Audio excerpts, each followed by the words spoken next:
In 2003, fans of the Transformers series were... You know what? I'm not even going to sugarcoat this one. This is Transformers Call of the Future in the PS2. And before y'all say anything, yes, I know the official title translates to simply The Transformers, but the subtext Call of the Future comes from the opening intro to help differentiate it from other games. Since this is the third TF game on the system simply called Transformers, it was published by Takara and developed by Winkysoft, who worked on several games for the Super Famicom and Sega Dreamcast back in the day. And if you're someone who happens to know of this game's existence, you're a liar. This is no one's favorite game. Since it was never released outside Japan, it remains one of those bizarrely obscure Japanese PS2 games. But since I just recently hit over 1,000 subscribers, thank you by the way, I love you all, I promised that I would cover this game in a what is. And well, here we are. Hey, my name is Jude, and if you're not tough enough for a drive to the local florist, yes, that is a real line in this game, then I'm here to tell you what is Transformers Call of the Future. So let's get that story out of the way, shall we? For those of you who don't know, this game takes place within the original Generation 1 continuity from the 1980s cartoon, and takes place before the events of the 1986 movie, in which the Autobots and Decepticons and their never-ending conflict crash land on a new planet called Zelsamine. During their conflict, they encounter a UFO and become separated from several other teammates, and after several chapters of absolutely nothing happening, the plot finally moves forward with the reveal that the UFO was a team of bots and cons that travel back in time to find a MacGuffin called the Zell Quartz, which is a crystal holding phenomenal cosmic power, and thus both sides now have to race to find the thing before the other one does. Aside from that, it's an episode ripped straight out of the cartoon, but now with time travel. Yippee! While some TF fans may get a kick out of the references to the show, this stuff is boring, dude. The presentation of this game is absolutely horrendous, with some of the most uninteresting cutscenes you'll ever find on the PS2, featuring lots of wide spinning shots, extremely basic character animations, and of course, hilariously bad voice acting. Yeah, remember games like RE1, Mega Man X7, and Symphony of the Night? Well, guess what? This game has several voice actors from those games, like Alucard as Optimus Prime, Zero as Starscream and Bumblebee, and of all people, Barry Burton as Ultra Magnus. That was too close. You were almost a Jill sandwich. Fine with me. That being said, some of the funniest lines have to go to Megatron and Wheeljack. Every time Megatron opens his mouth, he slurs his words so badly that he sounds absolutely hammered. And Wheeljack sounds like he doesn't know how to act at all, like he's reading the script word for word, leading to several voice lines that come across as unintentionally hilarious with how badly they're delivered. Like this one that I definitely have not overused on this channel. Say the line, Wheeljack. No. Alright, so blah blah blah, story sucks, gameplay time. Call of the Future is a 3D beat 'em up style game at its core, and you can choose between two story modes, that of the Autobots or Decepticons. There are nearly 40 playable characters pulled directly from the cartoon, and here's the best part, most of them suck. Since the game has next to no tutorials, you'll have to figure out the buttons on your own. But hey, that's why I'm here. You move around with either the left stick or the D-pad, you have a block button with L1, a light kick with the circle button, and a heavy punch attack with the triangle button. Square transforms your character, the X button lets you jump, and spinning the stick in a circle will perform a roundhouse kick, meant to get enemies off of you from behind. You also have a super attack that can be performed by pressing both attack buttons at the same time once you have enough EP meter, which is completely invincible and can be used to tech out of a boss's super move. Another important part of combat is that this yellow meter will fill up the more hits you do, and holding down either attack button lets you go into a multi-hitting attack mode that deals a good amount of damage to a single target. And if an ally has their meter filled up as well, they can join you for a dual attack, which is completely random if it happens, so it's unreliable. But good luck trying to aim this stuff, because movement in this game is horrible. The proper way to perform a quick turn is to press down twice, but no matter how hard you try, you're gonna get swarmed by enemies from behind. 2 enemies are tough enough, but if a third bot comes around to kick you while you're down, good freaking luck.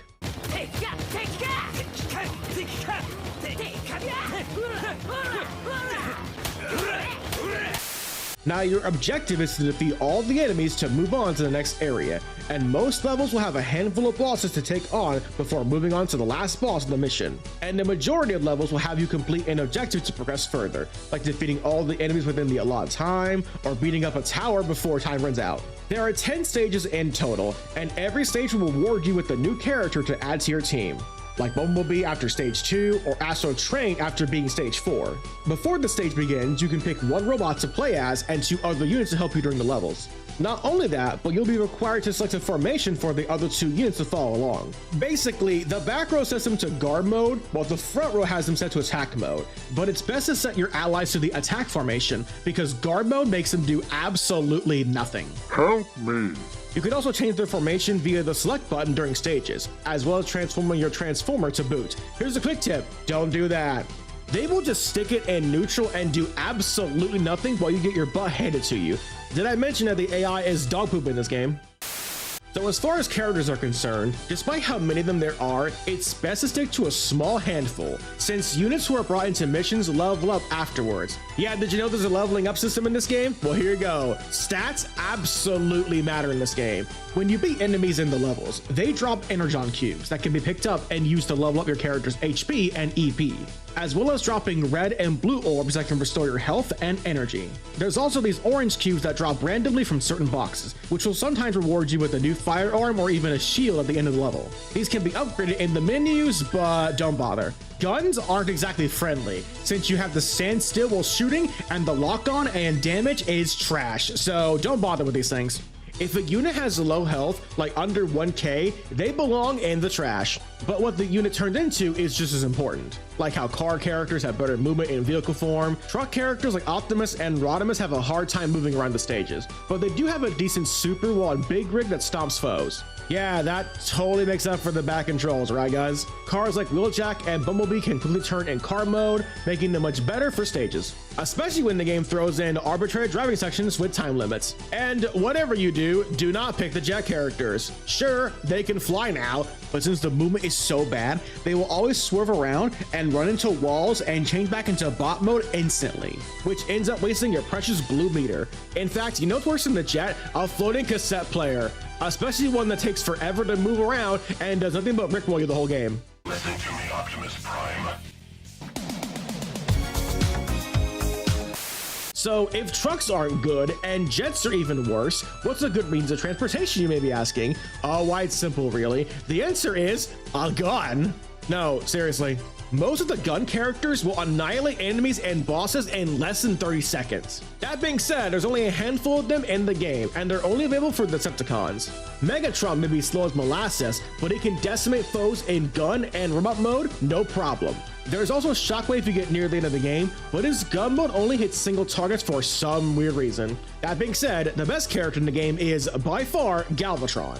Not only does he have the same moveset as Megatron, but he's a gun on wheels, meaning that he can evade enemies and bosses much better than any other character can. And he features some of the highest health pool of all characters. So if you're gonna stick with any character to break through this game, pick Galvatron. He literally breaks this game in half. But if you want a good character to stick with on the Autobot side, the choice varies. Wheeljack is a decent pick with one of the better supers, but Rodimus is arguably the best pick. He may be stuck with a dump truck, but his super functions just like Galvatron's, letting him wipe floors of enemies no problem, and has a high health pool as well. And next, let's discuss the levels and bosses you'll have to deal with in this game. As I mentioned previously, there are 10 stages in the game. The first mission will introduce enemies needed to defeat in order to advance, then a mini-boss, and at the half point, they introduce one of the worst aspects, a minefield. One that requires you to drive through it to progress, though the game is kind enough to give you 2 energy orbs to refill your meter. Every stage has some sort of environmental hazard to avoid, like minefields, wind, lava, fog, and the most frustrating of them all, sand, as it slows your character's movement to a screeching halt and prevents you from transforming or kicking foes. Did I mention that it's rough coursing it's everywhere? There's also mines that randomly spawn and blow you up, and the worst ones being the multitude of turrets that have a high health count and deal a good amount of damage and knock you under can to boots. In fact, you know what really sucks? Enemies that do nothing but shoot you forever. Random bots and cons will stand there and gun you down till the end of time. And when you encounter these types of enemies, and you will, just block them out and wait for the AI to get bored and run towards you. There's other time limits like beating up some robots, a boss, and smashing pillars. Yeah, during the con story in mission 6, the game decides you need to break all the pillars in the area to move forward. Why? Don't ask questions you're prepared to handle the answer to. And unless you're playing someone like Galvatron, this can take forever.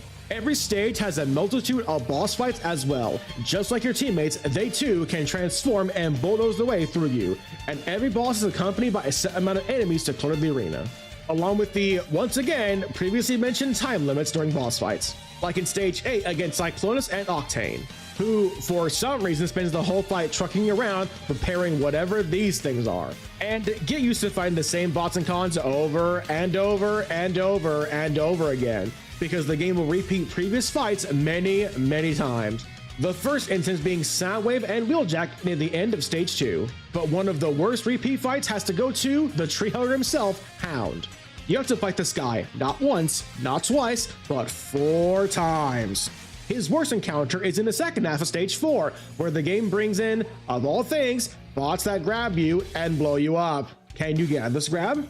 Nope. Does the game ever bring this enemy type back? Nada. Do you have to fight Hound spamming super and turrets to knock you off your butt? Yep. And yet, somehow, he got better and fought Galvatron in the desert. You said you were going on some spiritual retreat. Namaste. And you're supposed to be dead. I got better? Oh, but don't worry, there's the other most dangerous boss encounters, those being the giant fights. Both sides have colossal-sized combiner bosses, all of which feature exciting gameplay depth like jumping up and down, running at you, and that's it.